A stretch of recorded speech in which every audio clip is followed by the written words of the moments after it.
Hello student, स्वागत है आपका गुरुकुल ज्ञान के मैथ क्लास में।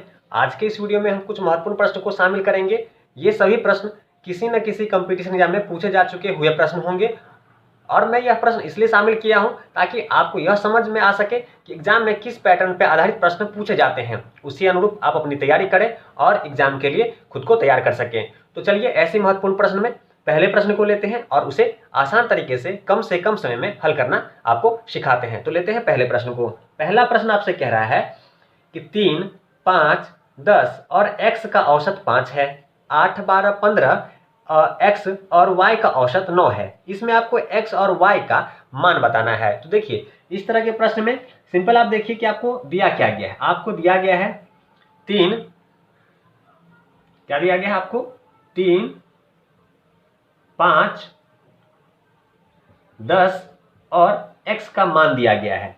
ठीक है, तो ये टोटल मान कितना है आपका 5 दिया गया है। कितना दिया गया है 5 दिया गया है। ठीक है, वहीं देखिए तो संख्या कितनी है 1 2 3 4, 4 संख्या है तो नीचे आपकी 4 से भाग करेंगे। अब देखिए अगर इस इक्वेशन को हम हल करेंगे तो आप देखिए आपका यह हो जाएगा 3 जोड़ 5 जोड़ 10 जोड़ x में ये 4 आपका उछड़ जाएगा तो कितना हो जाएगा, ये 4 उछड़ जाएगा तो आपको कितना हो जाएगा 20 हो जाएगा। 20 हो जाएगा। हम इस संख्या को जोड़ सकते हैं 3, 5, 8, 10, 18, टोटल कितना हो जाएगा आपका 18 हो जाएगा। तो इसे हम 18 लिख लेते हैं। ये कितना हो गया हमारा 18 हो गया। कितना हो गया 18 हो गया। अब इस इक्वेशन को हल करेंगे तो 18 हमारा उछड़ जाएगा। x की वैल्यू निकालेंगे उछड़ जाएगा तो हम देखते हैं कि उछड़ जाएगा तो 18 माइनस में होगा तो 20 में से 18 जाएगा तो कितना बचेगा 2 बचेगा। 18 को उछड़ ले जाएंगे तो कितना बचेगा 2। तो देखिए x का वैल्यू कितना आ गया आपका 2 आ गया। x का वैल्यू क्या आ गया 2 आ गया।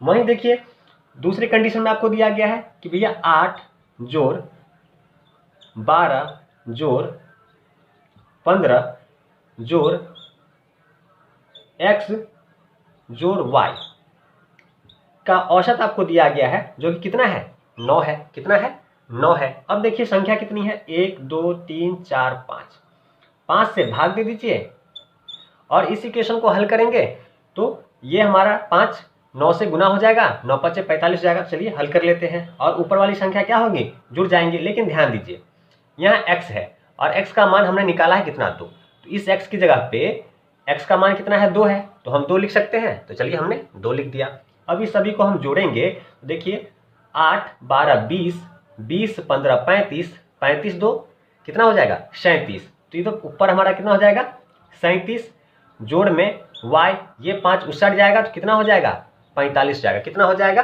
45 हो जाएगा। अब इसे हल करेंगे तो y बराबर हमारा क्या आ जाएगा 45 में से 37, 45 में से ये जाएगा साइड माइनस जाएगा 37 माइनस हो जाएगा तो कितना बचेगा 8 बचेगा। तो y बराबर हमारा 8 आ गया। तो ऑप्शन में हमारा ऑप्शन देखिए कौन सा सही है। तो देखिए 2 और 8 जिस भी ऑप्शन में है वो ऑप्शन सही है। तो ऑप्शन हमारा एक क्या है बिल्कुल सही आंसर है, सही ऑप्शन है क्योंकि ये ऑप्शन में आपका 2 और 8 दिया गया है। 2 और 8 क्या होगा इस प्रश्न का सही आंसर होगा। तो इस तरह के प्रश्नों को आप आसानी से इस प्रकार से हल कर सकते हैं। काफी सरल प्रश्न था। तो चलिए थोड़ा लेवल ऊपर करते हैं और लेते हैं अगले प्रश्न को जो कि काफी महत्वपूर्ण है और इसी तरह के प्रश्न आपके एग्जाम में पूछे जाते हैं, इसलिए इस तरह के प्रश्नों का अभ्यास अवश्य करें। तो लेते हैं अगले प्रश्न को। अगला प्रश्न हमारा कह रहा है कि ए ने 6 लाख रुपए में 150 ग्राम सोना खरीदा और 6% मेकिंग चार्ज दिया।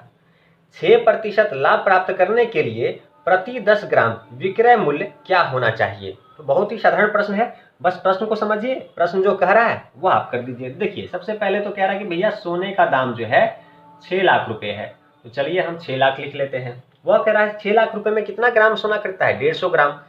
150 ग्राम सोना खरीदता है। कितना खरीदता है 150 ग्राम। इस 150 ग्राम से इसमें भाग दे देंगे तो कितने ग्राम का मूल्य आ जाएगा 1 ग्राम का मूल्य आ जाएगा। फिर देखिए आगे प्रश्न में कह रहा है कि 6% का मेकिंग चार्ज देता है। मान लीजिए एक क्रय मूल्य अपने आप में 100 होता है तो 6% मेकिंग चार्ज भी जोड़ देगा तो 106%, तो 106% मूल्य हो जाएगा। तो इसे लिख सकते हैं 106/100। इसी प्रकार से देखिए 6% लाभ भी उसे चाहिए। ये तो क्या हो गया, ये तो हमारा 1 ग्राम का मूल्य हो गया। 6% का मेकिंग चार्ज देना है यानी कि 100 पे 6% एक्स्ट्रा देना है तो 106% का हमने ये गुना कर दिया, ठीक है। इसके अलावा कह रहा है, ये तो मेकिंग चार्ज हो गया। अब कह रहा है प्रश्न में कि भैया 6% लाभ भी चाहिए। 6% क्या चाहिए? 6% लाभ भी चाहिए, यानी कि 100% अपने आप में क्रय मूल्य है, मतलब उसे 6% लाभ के लिए 106% में बेचना पड़ेगा।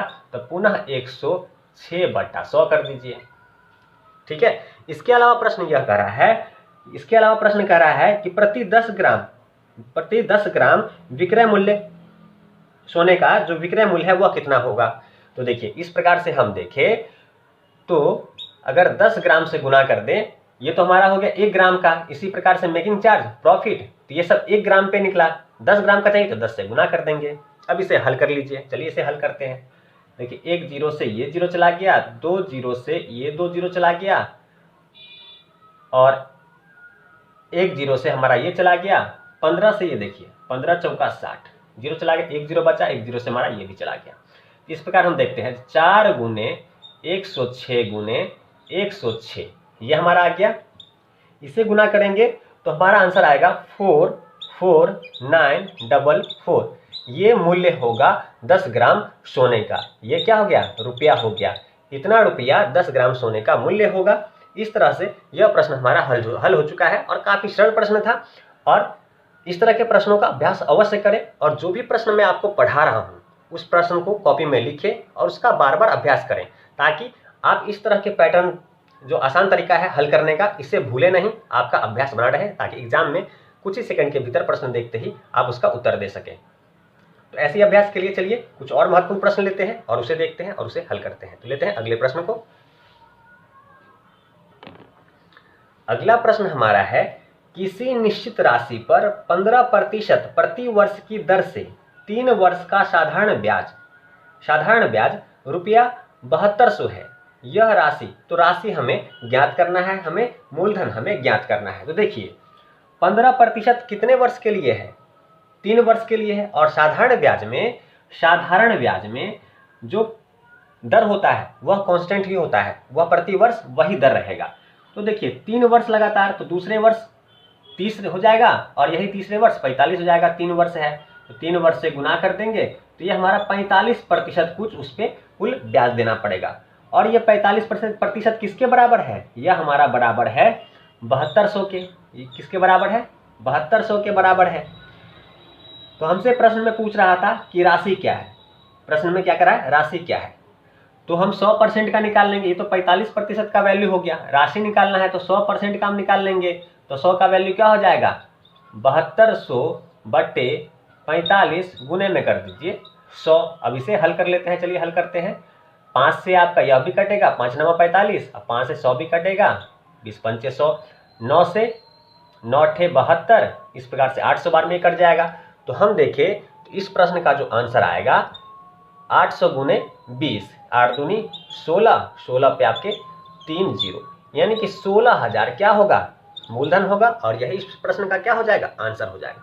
तो काफी सरल प्रश्न थे और आसान विधि से आपको मैं इसे बनाना सिखा रहा हूं। तो ध्यान से वीडियो को देखिए ताकि इस तरह के प्रश्नों का आप अभ्यास कर सकें।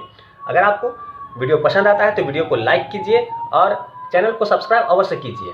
और प्रत्येक रात को 9:21 पे मैं वीडियो अपलोड करता हूं, उसका नोटिफिकेशन आपको मिल सके इसके लिए साथ में बने बेल नोटिफिकेशन को ऑन कर लीजिए। उम्मीद करता हूं अपने चैनल को सब्सक्राइब अवश्य कर लिया होगा, और चैनल सब्सक्राइब आप करते हैं तो उससे हमारा हौसला बढ़ता है, हमें लगता है कि हमारी मेहनत का फल मिला है। तो चलिए अगले प्रश्न को लेते हैं और उसे देखते हैं। अगला प्रश्न है, किसी मूलधन पर 10% की दर से 6 माह का साधारण ब्याज 100 रुपया है, मूलधन ज्ञात कीजिए। देखिए यहाँ मूलधन पर 10% का दर ब्याज लग रहा है, 10% का इंटरेस्ट लग रहा है, वह भी 6 महीने के लिए। तो हमें मालूम है कि साल पे 10% का होगा, 6 महीने के लिए लगेगा, यानी कि 6 महीने का लगेगा, यानी कि 10 का आधा हो जाएगा। 6 महीने के लिए लगेगा, 6 महीना अपने आप में क्या होता है? 1/2 वर्ष होता है। तो 10% का ब्याज साल भर के लिए है, 1/2 के लिए क्या होगा?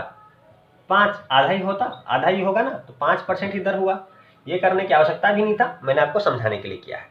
यानी कि सिंपल सी बात है, 10% साल भर के लिए है तो 6 महीने के लिए आधा, यानी कि 5% का दर लगेगा। तो आप देखिए